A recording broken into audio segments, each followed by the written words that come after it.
So previously we've examined 18 set of verses in the Holy Quran. Now we'll continue with the 19th set of verses in the Holy Quran.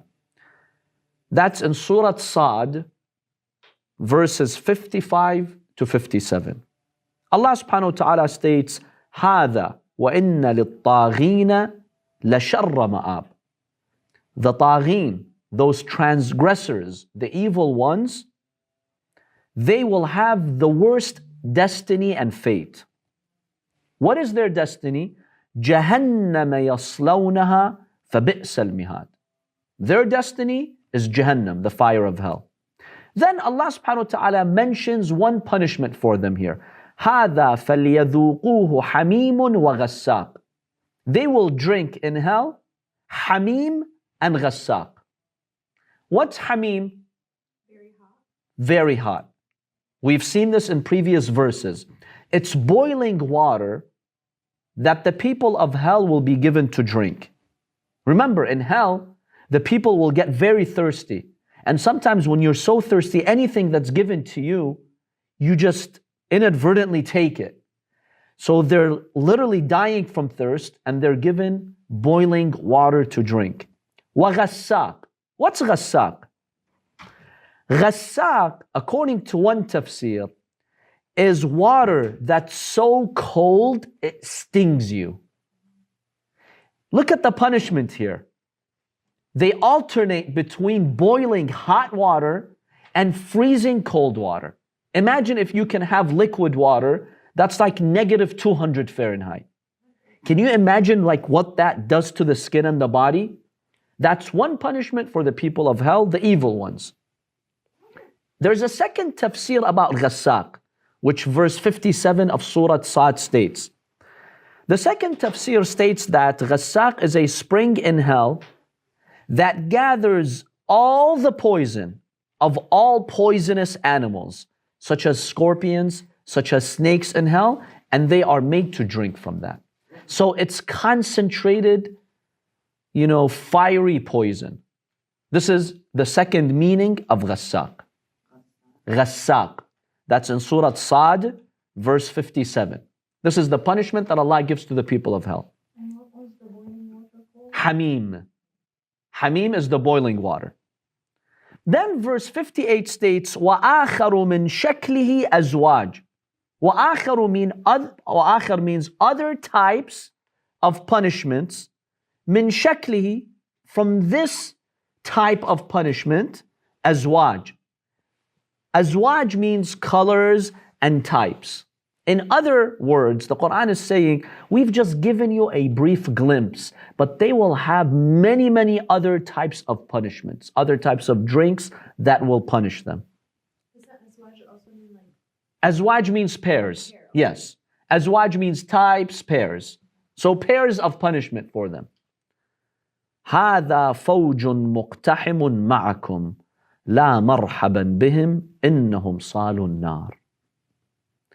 Verse 60. قالوا بل أنتم لا مرحبا بكم أنتم قدمتموه لنا فبئس القرار. Verse 61. قالوا ربنا من قدم لنا هذا فزده عذابا ضعفا من النار ضعفا في النار. These verses 59 to 61, they capture an argument between two groups in hell. There's two tafsirs as to what these two groups are. The first tafsir is that this is an argument that takes place between the deviant leaders, the leaders of kufr, and their followers. So this conversation exists between the leaders and the followers in hell. The leaders will say to the followers, you're not welcome here. La marhaban bikum. You're not welcome here. Why? There's no room for you. You're gonna bother us. Imagine this miserable state in hell. They're burning, but they're disturbed that their followers have to join them. Because do you remember from previous verses and hadiths how they describe how tight the fire of hell is? Remember the hadith of the Prophet ﷺ that states, have you seen when you take a nail and you squeeze it in the wall? That's basically how tight the place of the people of hell is. Like a nail, they'll be squeezed, surrounded by shayateen. Like they'll be squeezed like a nail in the midst of Satans. That's the worst type of punishment. So when these leaders see their followers who ended up in hell coming, they're like, you're not welcome here. You're going to squeeze us even further. You're going to reduce from our space. The followers will say to them, no, you will bother us because you invited us to the fire of hell. And may you not have an expanse here in hell. You deserve to have a tight place. So they bicker, basically. Allah's telling us, look, you people in this dunya, you follow blindly evil leaders, corrupt leaders. They could be religious leaders, political leaders, social leaders. On the Day of Judgment, you will have this conversation with them. You're going to bicker about the tightness of that place. Nastajiru billah. You are the ones who offered us the path of kufr. So why are you complaining? We should complain, not you guys. That's the first tafsir. The second tafsir states that this argument occurs between the children of shaitan and the children of Adam. The children of shaitan are those Satans who whispered to the human beings, so like they're the leaders. And the followers of who? The children of Adam who followed the shayateen. They will have this argument in hell. So remember that hell will be a very tight place and they will bicker over the lack of room. Then, in the following verse, وَقَالُوا مَا لَنَا لَا نَرَى رِجَالًا كُنَّا نَعُدُّهُمْ مِنَ الْأَشْرَارِ. The people of hell, salamu alaykum, the people of hell will say on the Day of Judgment, how come we don't see rijalan, men or people? كُنَّا نَعُدُّهُمْ مِنَ الْأَشْرَارِ. We used to consider them evil people in dunya. We considered them deviants. How come we don't see them here in hell with us? In other words, they're in heaven. How come? How did that happen? What does this mean? Who's going to say this? When the evil ones on the Day of Judgment will see the believers in heaven and they're not with them in hell, they will say the following: in dunya, in the world, we considered ourselves to be on the right path. We persecuted those people. We considered them heretics. We considered them deviants. You know, the pagans of Mecca, they would consider the Prophet and his followers as deviants. You guys are going against our own traditions, against our own customs. You're the deviant ones, not us. But then in hell, they're like, no, they're not to be found here. I'll get to that hadith. I'll get to that specific hadith now. Another tafsir states, this verse was revealed about Abu Jahl, the leader of Kuffar in Mecca, Al-Walid ibn al-Mughira, another leader of the pagans.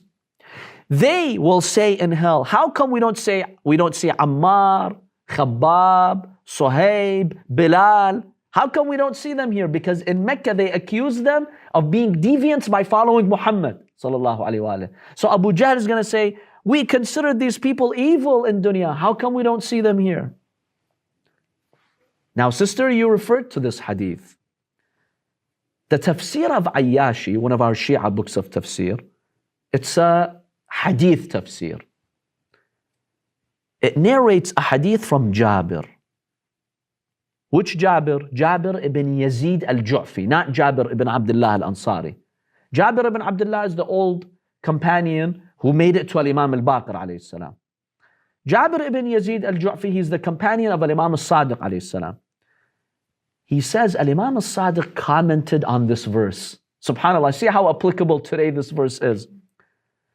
Ahlun nari yaqulun, the people of hell will say, ما لنا نرى رجالا كنا نعدهم من الأشرار. How come we're not seeing men? We considered them deviants.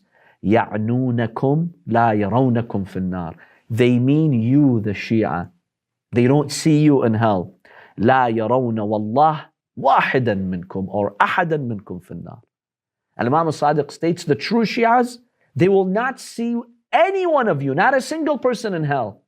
So they will say, where are those people whom we considered heretics, mushrikeen, rafida? Where are they? They won't see them there.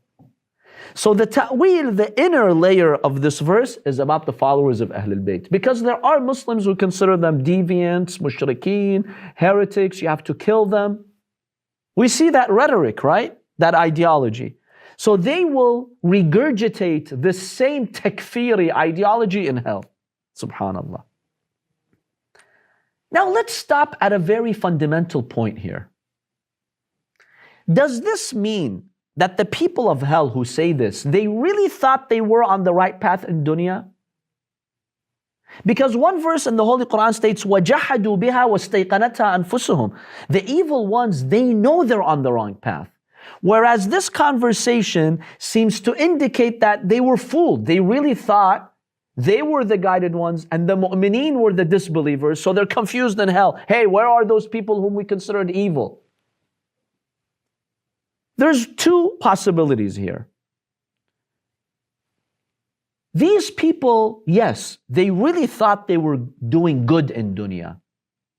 But because they did not use their intellect and they did not take the appropriate path to goodness, they failed. Look at some ISIS people today.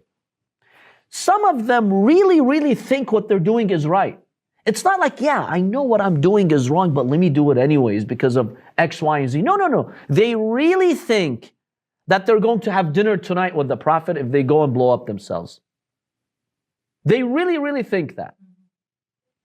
That's true, they really do. But why are they not excused? Because someone could say, well, God has to forgive them because they didn't know any better. They really thought they were serving God. No. These people who committed these crimes, they deserve to go to hell. Why? See, in the end, Allah gave them the intellect. They didn't make the effort to use the intellect to decipher right from wrong. I'll give you a very simple example.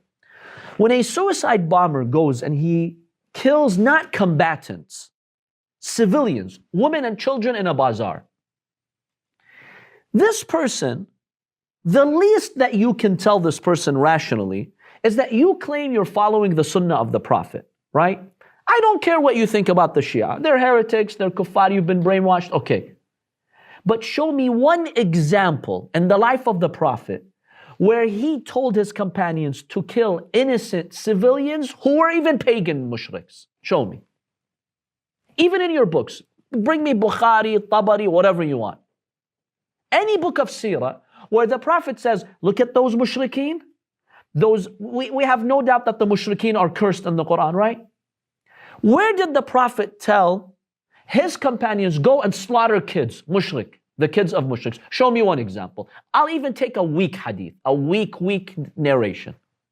Doesn't exist. So on what basis did you go and blow up those kids and those innocent people and those women in the bazaar? On what basis? See, the person's not off the hook. He's not excused. So even though he thought he was doing good, but because he didn't use the intellect in his path to that goodness, Allah will hold him responsible.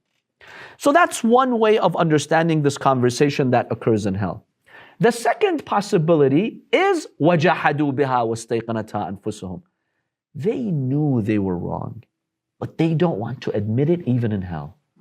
Where are the evil ones in dunya? How come we don't see? Yani you're in hell and you still consider the mu'mineen evil ones? Yes. That's how arrogant the people of hell are, subhanAllah. They're burning in hell. They've seen everything on the day of judgment. They know right from wrong. They're like, where are the evil ones who we considered evil? Where are they? Like Anjad, where are they? Even in hell you say, where are they? But they want to either save face or they just want to insist on their evil path. They don't want to admit that they're wrong and the others are right. They don't want to admit that. That's their problem. Now you see why they dwell in hell for eternity, these evil people? Even in hell, they're not willing to admit. اتخذناهم سخريا. Those believers in dunya, we took them as a joke. We mocked them. We laughed at them. أم زاغت عنهم الأبصار. Look at their evilness. Or they're like, maybe my eyes are not seeing good in hell. Maybe they're here, but I can't see. Look at the arrogance. Subhanallah. Maybe my vision is distorted now in hell, so I can't see those people who are the real believers here. I expect them to be with me in hell here. See, even in hell, they don't accept. It's just arrogance. Yes. Isn't house really, really big? Like, you don't see them. Well, remember, the Quran describes hell as being very tight. So when it's that tight, maybe you know what's going on. And remember, we talked about previous verses, how the people of hell get catapulted up and down, like they circulate around hell. So I guess they see all parts of hell. There are a lot of people crammed in one place. Nastajiru billah.